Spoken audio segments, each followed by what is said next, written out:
নমস্কার। কবিগুরু রবীন্দ্রনাথ ঠাকুর। আজকে আমি তারই একটি গল্প শোনাচ্ছি।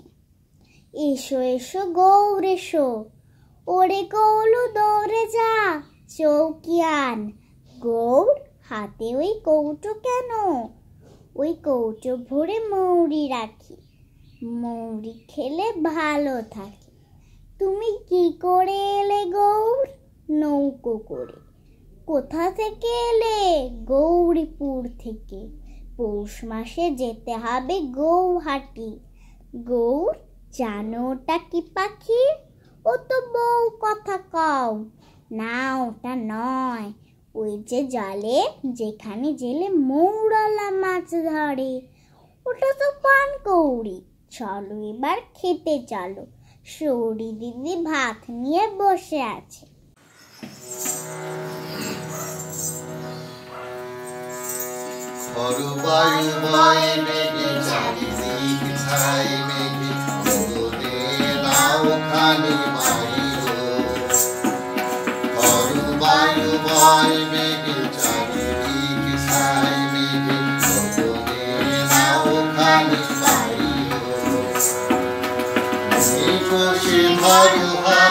আমি তুলে বাঁধি পাল, বসে ধরো হাল, আমি তুলে বাঁধি পাল।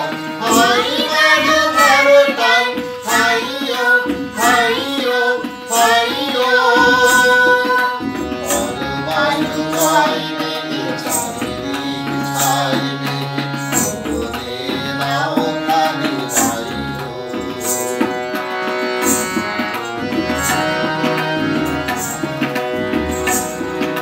শৃঙ্খলে বারে বারে ঝঞ্ঝন ঝঙ্কার, তাই তো তরুণীর চন্দন শঙ্কর। বন্দন দুর্বার সহ্য না হয় আর, তল বল করে আজ তাইও।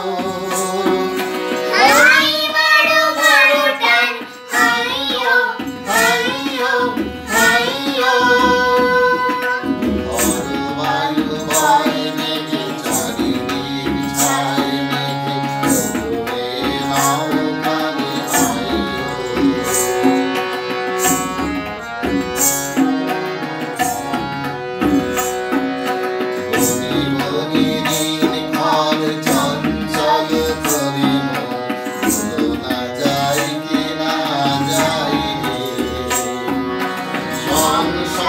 পারাবার অন্তরে হবে পার, সংশয় পারাবার অন্তরে হবে পার।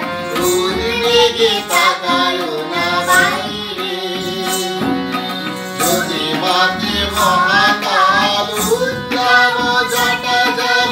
ঘরে হয় লুণ্ঠিত ঢেউ ওঠে উত্তাল, হইও না কুণ্ঠিত চারিকাল চিরকাল। জয় জয় জয় গান গাইও। হাই বারো বারো টান, হাইও হাইও হাইও। বারো বায়ু বাই মেঘে চারিদিক ছাই মেঘে, ওরে নাও খানি বাইও। তুমি বসে ধরো হাল, আমি তুলে বাঁধি পাল। তুমি বসে ধরো হাল, আমি তুলে বাঁধি পাল।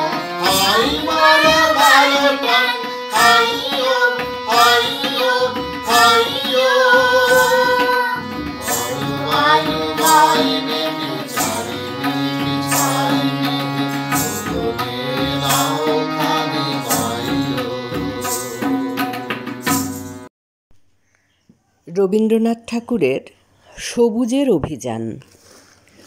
ওরে নবীন, ওরে আমার কাঁচা, ওরে সবুজ ওরে অবুজ, আধমরাদের ঘা মেরে তুই বাঁচা।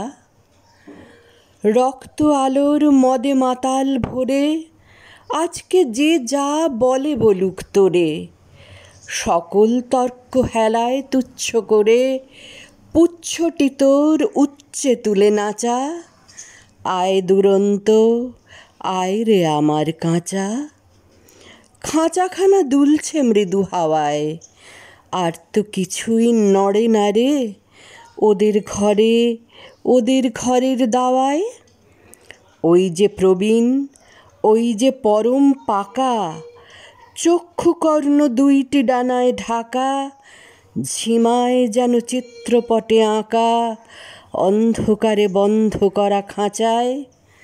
আয় জীবন্ত, আয় রে আমার কাঁচা।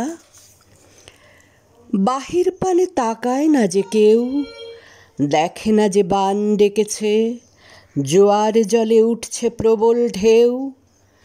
চলতে ওরা চায় না মাটির ছেলে, মাটির পরে চরণ ফেলে ফেলে আছে অচল লাসনখানা মেলে, যে যার আপন উচ্চ বাঁশের মাচায়। আয় অশান্ত, আয় রে আমার কাঁচা।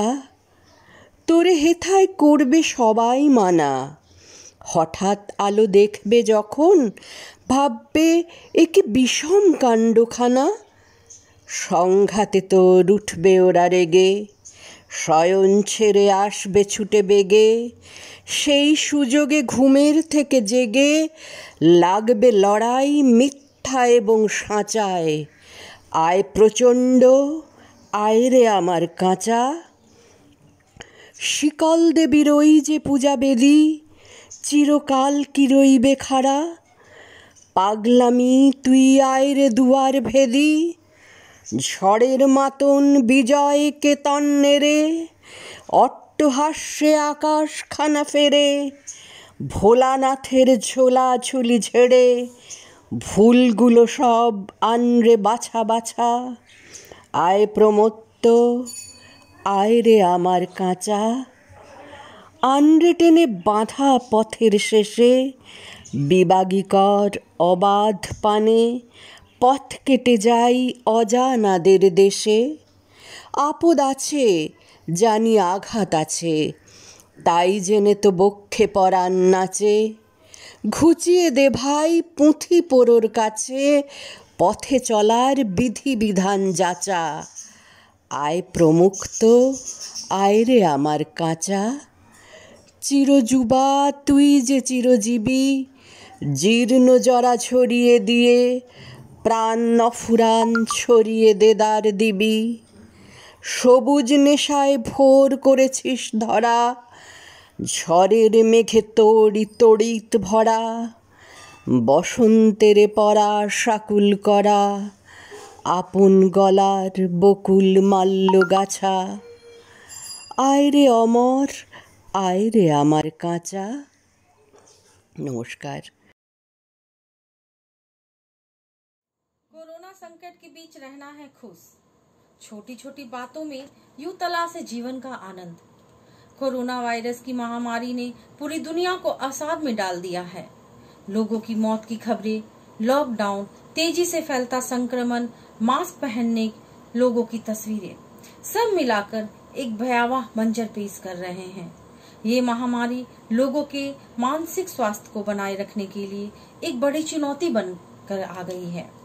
ऐसे तनाव भरे और डिप्रेशन देने वाले हालात में खुद को सेहतमंद बनाए रखना जरूरी है। हमने आपके लिए कुछ टिप्स तैयार किए हैं जो इस मुश्किल दौर में आपको खुश रखने में मदद कर सकते हैं। अपना ध्यान बटाएं। जो मुद्दा आपको तनाव देता है उस पर बार बार गौर करना आसान है, लेकिन इसी विषय पर लगातार मंथन करने से भला नहीं होने वाला। अपना ध्यान बटाने के लिए कुछ और कीजिए, इससे ब्लड प्रेशर नियंत्रित करने में काफी मदद मिलती है। हालांकि ध्यान लगाना सबके लिए कारगर नुस्खा नहीं है। ऐसे तनाव भरे माहौल में अक्सर लोग ध्यान या मेडिटेशन करने लगते हैं, लेकिन कई लोगों के लिए ध्यान लगाना असरदार नहीं साबित होता। अगर आप दिमाग को स्थिर करेंगे तो शायद आप भी फिर उसी मुद्दे पर मंथन करने लगेंगे जो बात आपको परेशान कर रही थी। अपना जहन साफ करने के चक्कर में तनाव देने वाले विषय से ध्यान हटाना मुश्किल होता है। यही वजह है कि अब तक के अध्ययन से ये बताते हैं कि मेडिटेशन सबके लिए मददगार नहीं होता। ऐसे लोगों का ध्यान करने से अलग कोई अन्य नुस्खा चाहिए होता है। हालात के बारे में नए सिरे से सोचें। हम अपने जज्बात को कैसे महसूस करते हैं, वो इस बात पर निर्भर करता है कि हम किस दिशा में सोच रहे हैं। एक मनोचिकित्सक कहते हैं कि अगर कोई खिलाड़ी यह सोचते हुए खेल के मैदान में उतरता है कि उसे जीतना ही है, तो हार को पचा पाने में मुश्किल होती है। ऐसे खिलाड़ियों को गहरा सदमा लगता है। तो हर हाल में अपनी जीत देखने के बजाय ये सोचे कि आप अपनी ओर से पूरी कोशिश करेंगे। ऐसे में नतीजा आपके मुताबिक ना भी आए तो उसे स्वीकार करना आसान होता है। अगर ये सोचेंगे कि आप बीमार नहीं पड़ेंगे तो मुश्किल होगी। तो ये सोचिए कि आप सोशल डिस्टेंसिंग का पालन करेंगे, अपनी साफ सफाई का ध्यान रखेंगे, लॉकडाउन के दौरान घर में रहेंगे, तो हालात आपके मुफीद होंगे। आप जिन चीजों को नियंत्रित नहीं कर सकते उन्हें लेकर अपने ऊपर बोझ ना डालें। हमेशा खुश रखने का ख्याल जिंदगी हमारे लिए बोझिल बना देता है। जब हम सिर्फ अपनी खुशी के बारे में ही सोचते हैं तो हम अपने आसपास के लोगों की खुशी के बारे में नहीं सोच पाते।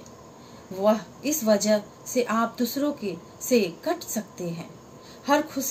हर वक्त खुशी तलाशने की सनक में आप अलग थलग पड़ जाते हैं और खुशी के साझा लम्हे आपके हाथ से निकल जाते हैं।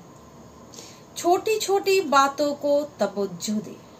एक महिला मनोचिकित्सक कहती है कि हर इंसान को अपनी जिंदगी के छोटे बड़े अनुभव डायरी की शक्ल में दर्ज करनी चाहिए।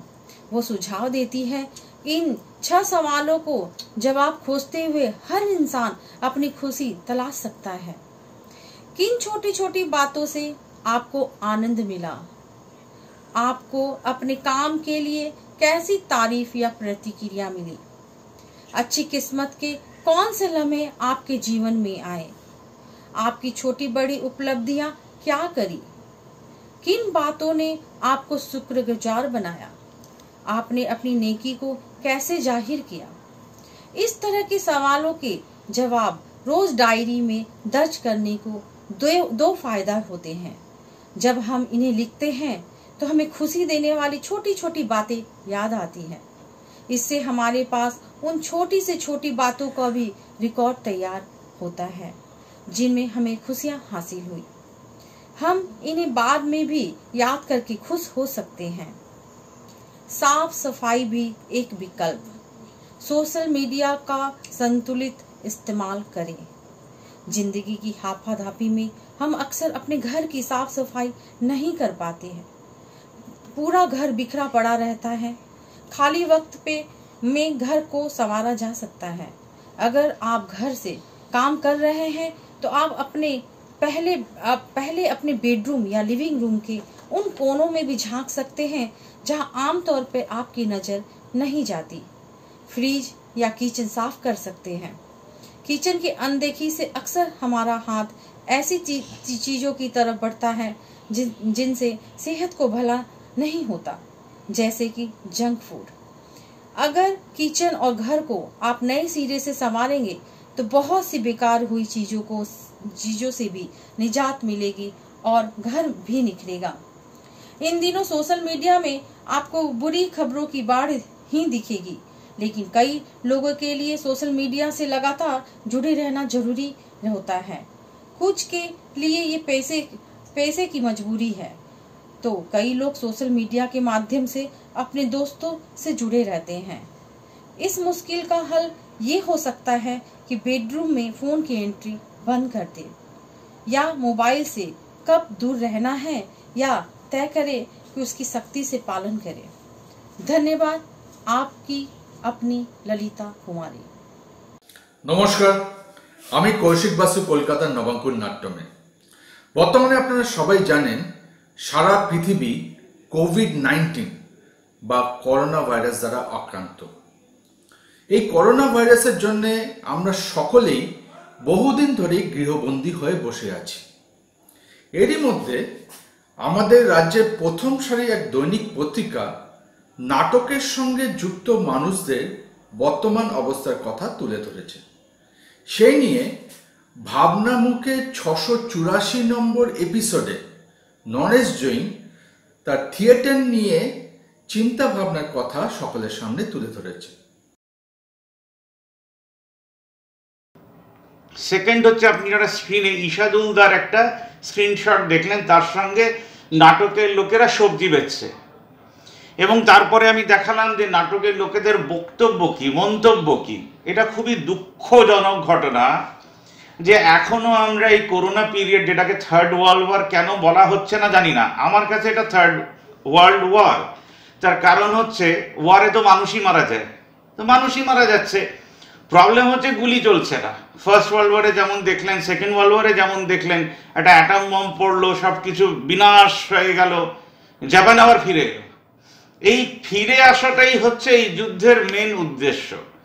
সেজন্য আর্মি ঠিক করেছে আমাদেরকে ফুল বর্ষাবে। এই যে সিটিজেনরা অসাধারণ একটা লড়াই লড়ছে, তারা একে অন্যকে মেরে ফেলছে না, আগুন জ্বালিয়ে দিচ্ছে না, প্রোটেস্ট করছে না, চুপচাপ তারা না খেয়ে দিয়ে থাকছে। এটাই ভারতীয় কালচার। টুকটাক ঝগড়া তো হবে, যেমন টুকটাক হিন্দু মুসলিম হবে।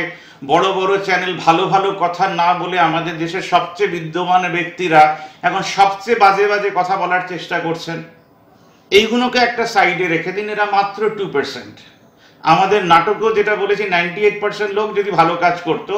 এবার নাটকের লোকেদের বক্তব্য শুনে ঘাবড়েই যায়, কারণ এই ঘর থেকেই একটা লড়াই শুরু হয়েছিল। নাট্য ব্যাংক, গণপতিদার আশা, তার জন্য 91,000 টাকা তোলা, তারপরে নিরাময় নাট্যজনের মিটিং, সেটাও 5 মাস বলার পর। সেখান থেকে এখন অবধি, মানে আজ অবধি কোনো রকম ফার্ম ডিসিশন হয়নি। তাও যারা গ্রান্ট পান তারা 2,000 টাকা করে দিয়েছেন, এবং সুজিতরা প্রায় 3 লাখ টাকার একটা ফান্ড করেছে, 84,000 টাকা তারা পেমেন্ট করেছে। নেক্সট মাসে, মানে এই মাসে আরো 84,000 টাকা দেবে, কিন্তু কোনো প্ল্যানিং নেই। ভাবনামুখ যেটা বারবার করে বলে 20% ফর ইন্ডাস্ট্রি, 20% টু বেতন, 60% ফর সোশ্যাল ওয়ার্ক। যদি এটা হয়ে যেত তাহলে নাটকের সব লোকেরাই টাকা দিতে শুরু করতো, এবং ভালো সময় যখন আসতো তারা টাকা ফেরাতে শুরু করতো। ধরুন আমরা সবাই 100 টাকা দিচ্ছি, আজকে 50,000 মানুষ। কেন এই কথাটা বলছি? থিয়েটার ক্যাফে বলে একটা গ্রুপ ছিল, মানে আমি কিন্তু 4-5 বছর আগেকার কথা বলছি। সেখানে আমিও একটা ওই কমেন্টিং সদস্য ছিলাম, যেটা ফেসবুকে হয়ে থাকে, সবাই কমেন্টিং সদস্য, তাই অদ্ভুত অদ্ভুত কমেন্টও আসে। কাজ কিছু করি না আমরা, আমিও তার মধ্যে পড়ি। ভাবনামুখের কাজটা আলাদা, কিন্তু আমিও সেখানে ইনভলভ হয়ে কাজটা করতে পারিনি, কারণ ওদেরকে যতবারই বলতাম যে তুমি সত্যজিৎ 30 টাকা করে নাও, এই 30,000 মানুষের থেকে কাজটা শুরু করে দাও, একটা এজেন্ডায় আসো, 20% ফর ইন্ডাস্ট্রি। নাটকের ইন্ডাস্ট্রি আবার কি? ওই যে প্রম্পটগুলো লাগে, প্রমগুলো, সিট, চেয়ার, অমুক, তার সঙ্গে কিছু গাড়ি, তার সঙ্গে একটা গ্রামে একটা বাড়ি, যেখানে মানুষেরা গিয়ে থাকতে পারবেন, আইডিয়া এক্সচেঞ্জ করতে পারবেন, নাটকের মহড়া করতে পারবেন, এবং যখনই যার কিছু লাগবে ট্রাকে করে জিনিসপত্রগুলো চলে যাবে। এটা হয়ে যাবে ইন্ডাস্ট্রি। কিন্তু কে শোনে কার কথা? তার কথার মধ্যে বারে বারে থিয়েটার ইন্ডাস্ট্রির কথা উঠে এসেছে। হ্যাঁ, এই কথাটা অবশ্য ঠিক যে বাংলা নাটকে ইন্ডাস্ট্রি কথাটা একেবারেই অপরিচিত, কিন্তু সত্যিকারে যদি বাংলা নাটকে একটা ইন্ডাস্ট্রি করা যায় তাহলে কিন্তু বাংলা নাটকের পক্ষে খুবই ভালো। তবে এই দায়িত্ব নেবেটা কে?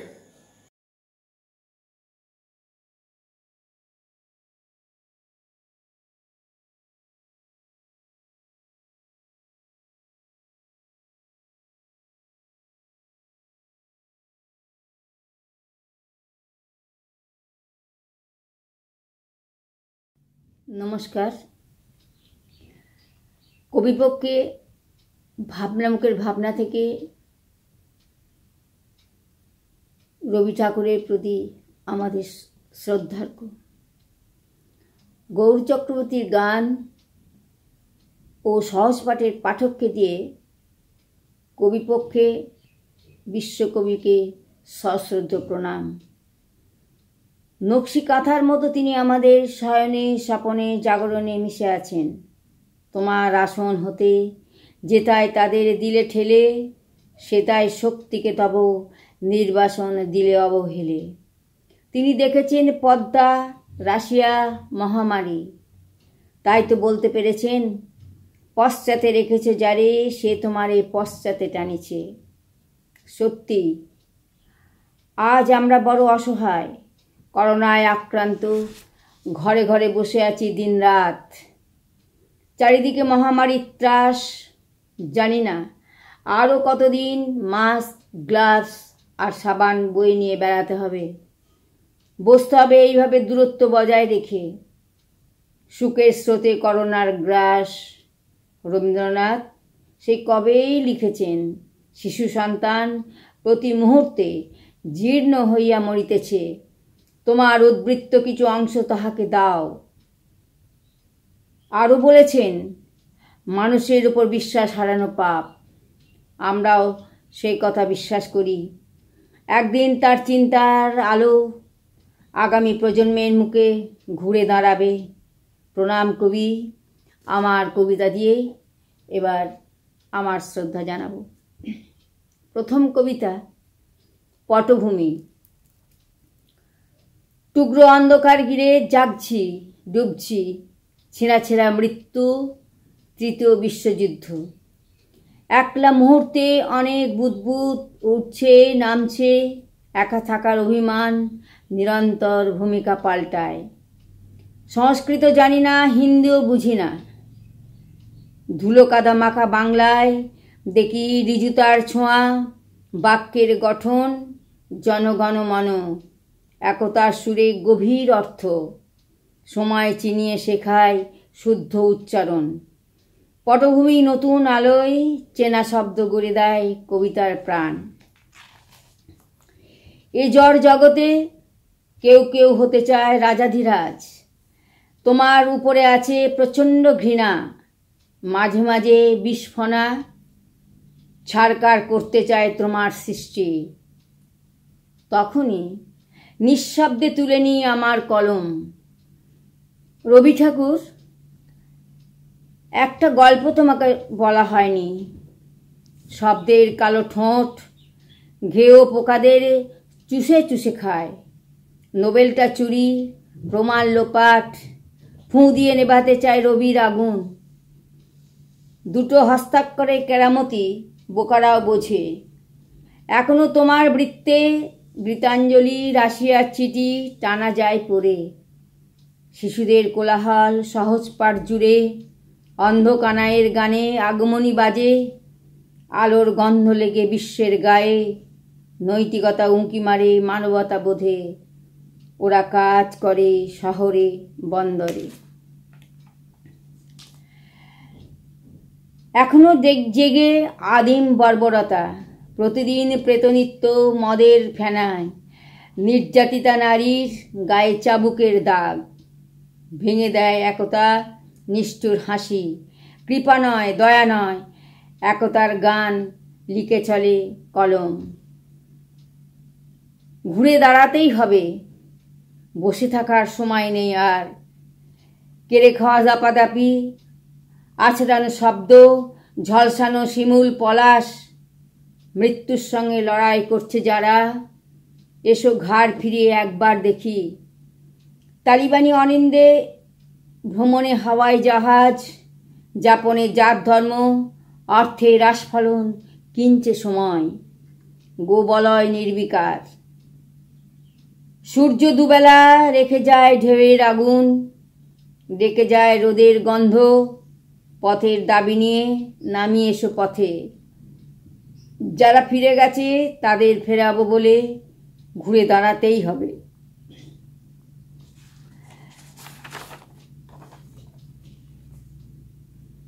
এই কঠিন বিপদের দিনে নীরব সংক্রমণ বাড়ছে ক্রমশ, এখানেও ছড়িয়ে গেছে।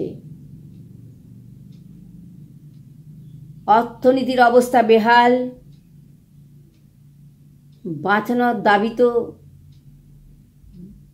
বাঁচানোর দাওয়ায় তুমিই দিয়েছ জীবন শিল্পী। আমাদের মিটিং হয়েছিল প্রায় 100 বর্ষ আগে। সমবায়ী আইন ঘোষিত হলো সেদিন। প্রায় মৃতদেহগুলি হাঁটবে একসাথে, উৎসাহ জাগতে। লেখক শিল্পী সমানাধিকারের কথা বলবে অনবরত। এই আইন প্রয়োগে ভুবনডাঙ্গা গ্রামটি দায়িত্ব নিয়েছিল সজাগ করার। পটচিত্রে প্রদীপ জ্বালতে উদ্যোগ নিলেন জীবনশিল্পী স্বয়ং রবীন্দ্রনাথ। ডট পেনের শব্দেরা। চিঠিটা কোথায় আজ মনে নেই। গোছানো শরীর ভাঙে রাতের আড্ডায়। মেঘ জমে মেঘ ভাঙে। ওস্তাদির 2-4টে শব্দ পিরিং পিরিং। গেরস্তালিকে মুছতে চায় রাবার দিয়ে। বিকেল ভাঙা আলো অভিযান আজ। সন্ধ্যার আগ পরবাসে। বাতাস খোঁজে স্বপ্নের কাস্তে চাঁদ। রবি শেখরের লোফালুপি খেলা। বাংলা একাডেমি উদ্বেগ দৃশ্য। কটা দিন আর কটা দিন আঁকব কবিতা রবিকান। যাপনের দিনলিপি থেকে চিঠিটা খুঁজছি। দিগ্ভ্রান্ত ডানার এক টুকরো। বিবেক দেখালো চলো চলি। অফুরন্ত চিঠি জলে। ডট পেনের শব্দরা যুথবদ্ধ রক্তকরবী। রবি ঠাকুর। অবহেলায় পড়ে থাকা আমি নন্দিনী হবার আগেই ঝলকে উঠে এলো রাত। মুছে গেল মায়ের জঠর। ইশারায় ঘোরাঘুরি এখনো। রামায়ণ মহাভারতের ছাঁচে 21 শতক। অহংয়ে আবৃত রাজা, পাশে বিভীষণ। ঢেলে দিতে ইচ্ছা করে সত্য ভয়ঙ্কর। গা ঝাড়া মারলেই খিদেটা চাগিয়ে ওঠে। কাজের বদলে দাঁত, ধৈর্যের গোঁ। রঞ্জনের বিছানায় নীলকণ্ঠ পাখির পালক। আমার ঘরের পাশে ওই যে আবর্জনা স্তূপ। সদ্য চারা গাছটার খবর নেই আর। নারীত্ব হারিয়ে নীল বিছানায় সদ্য কিশোরী এক। বিধাতারা চুপ। যাত্রাপথে একা। প্রতিটি রাত কাটে শীত শীত ভাবে। কালো মেয়ের কালো হরিণ চোখে রাঙা আগুন রক্ত করবি হাতে। চলছে চলছে চলছে ব্যথা টানতে টানতে। রাস্তায় পড়ে আছে আরো একজন। এ দেহ আমারই মায়ের। চিৎকার করলাম, আগুন জ্বালো আগুন জ্বালো। বলতে পারো কবি আর কত পথ হাঁটলে তোমার আলোতে আঁকা হবে আগামী স্তবক। শেষ করার আগে আবার বলি, মানবিক কবি তুমি, তোমাকে প্রণাম। তবু বলে রাখলাম, রাত দিন জানলায় চোখ রাখি। যদি কোনো চারণ মুখে খবর জানায় ক্ষয়ে যাওয়া বুকে সেতারের 7 সুর। ঘর উঠোন ভরাবে আবার এই আশায়। সকলকে শুভেচ্ছা জানিয়ে রবি ঠাকুরকে আবার প্রণাম জানিয়ে শেষ করলাম। ধ্বনিল আহ্বান মধুর গম্ভীর প্রভাত অম্বর মাঝে। দিকে দিগন্তরে ভুবন মন্দিরে শান্তি সঙ্গীত বাজে। ধ্বনিল রে ধ্বনিল রে হেরো গো অন্তরে অরূপ সুন্দরে নিখিল সংসারে পরম বন্ধুরে। হেরো গো অন্তরে অরূপ সুন্দরে নিখিল সংসারে পরম বন্ধুরে। ঈশো আনন্দিত মিলন অঙ্গনে শোভন মঙ্গল সাজে। ধ্বনিল রে ধ্বনিল রে ধ্বনিল আহ্বান মধুর গম্ভীর প্রভাত অম্বর মাঝে। দিকে দিগন্তরে ভুবন মন্দিরে শান্তি সঙ্গীত বাজে। কলুষ কলমশ বিরোধ বিদ্বেষ হোক নির্মল হোক নিঃশেষ, চিত্তে হোক যত বিঘ্ন অপগত, নিত্য কল্যাণ কাজে। শরতরঙ্গ